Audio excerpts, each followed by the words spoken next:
రిసార్ట్లో మంగ్లీ పుట్టినరోజు వేడుకలపై పోలీసులు కేసు నమోదు చేశారు. అనుమతి లేకుండా ఈవెంట్ నిర్వహించడంపై 4గురిపై కేసు నమోదు చేశారు.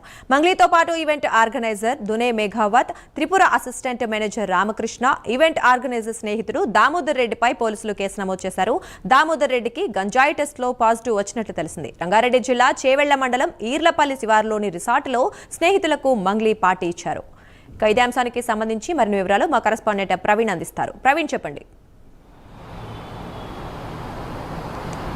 అయితే మనం చూసుకుంటే ఈరోజు ఉదయం ఏదైతే మంగ్లీ ప్రముఖ ఫోక్ సింగర్ అయినటువంటి మంగ్లీ అయితే బర్త్డే సెలబ్రేషన్ చేసుకునే నేపథ్యంలో ఆ యొక్క బర్త్డే సెలబ్రేషన్లో భాగంగానే ఇదొక మొత్తం టోటల్గా ఈరోజు అర్ధరాత్రి ఎస్ఓటీ పోలీసులతో పాటు ఎక్సైజ్ పోలీసులు కూడా దాడులు నిర్వహించారు. దాడులు నిర్వహించిన నేపథ్యంలో అక్కడ మొత్తం మీద 48 మెంబర్స్ 48 మంది యొక్క అయితే పుట్టినరోజు వేడుకలు చేసుకుంటున్నారు. ఆ పుట్టినరోజు వేడుకలకు ఒక రిసార్ట్ను బుక్ చేసుకోవడం, త్రిపుర రిసార్ట్ను బుక్ చేసుకోవడం జరిగింది. ఆ త్రిపుర రిసార్ట్లో అయితే విదేశీ మద్యాన్ని కూడా అక్కడ ఉంచినట్టుగా తెలుస్తుంది. విదేశీ మద్యంతో పాటు డ్రగ్స్ను కూడా అక్కడ తీసుకొచ్చినట్టుగా అక్కడ తెలుస్తుంది. అయితే ఈ మొత్తం టోటల్గా వ్యవహారంలో వ్యవహరించింది అక్కడ ఈవెంట్ మేనేజర్ ఎవరైతే ఉన్నారో ఈవెంట్ మేనేజర్ పైన 3 పైన కేసులు నమోదు చేయడం జరిగింది.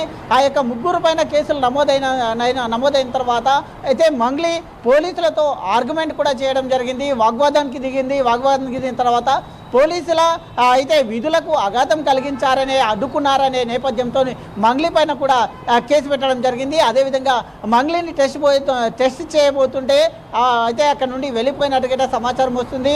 అయితే అక్కడ నుండి మొత్తం 48 మంది ఉన్నారు. 48 మంది వచ్చిన తర్వాత పోలీసులు వీడియో తీస్తూ లోపలికి వెళ్ళారు. వీడియో తీస్తూ లోపలికి వెళ్ళిన క్రమం లోపల అక్కడ నుండి 20 మంది పారిపోవడం జరిగింది. అయితే మిగిలిన 20 మందికి అయితే పోలీసులు టెస్ట్ చేశారు. టెస్ట్ చేసిన దాంతో 9 మందికి పాజిటివ్గా వచ్చింది. అయితే ఇంకో 10 మంది మిగిలిన వాళ్ళకు నెగిటివ్ రావడం చేత వాళ్ళని వదిలిపెట్టడం జరిగింది. ఈ నేపథ్యం మొత్తం చూసుకుంటే పోలీసులు అయితే ఇప్పుడు డ్రగ్స్తో పాజిటివ్ కూడా వచ్చింది కాబట్టి ఏవైతే ఈవెంట్ మేనేజర్కు స్నేహితుడిగా ఉన్నారో వాళ్ళందరినీ కూడా ఈ యొక్క ఈవెంట్కు ఎలాంటి పర్మిషన్స్ కూడా లేవు. అయితే ఎలా నిర్వహించారు, పోలీసుల పర్మిషన్స్ లేవు, ఎక్సైజ్ శాఖ పర్మిషన్ కూడా లేకుండా ఇంత పెద్ద ఎత్తున విదేశీ మద్యం లభించడం, అదేవిధంగా డ్రగ్స్ కూడా రావడంతో ఈవెంట్కు ఎవరు ఆర్గనైజ్ చేశారు, ఈ ఈవెంట్ ఎవరు పర్మిషన్ తీసుకున్నారు, డ్రగ్స్ ఎక్కడి నుండి వచ్చింది అనే కోణం లోపల అయితే పోలీసులు దర్యాప్తు చేస్తున్న నేపథ్యంలో అయితే ఈ యొక్క ఎవరికైతే పాజిటివ్ వచ్చిందో వారికి కూడా విచారిస్తున్నారు.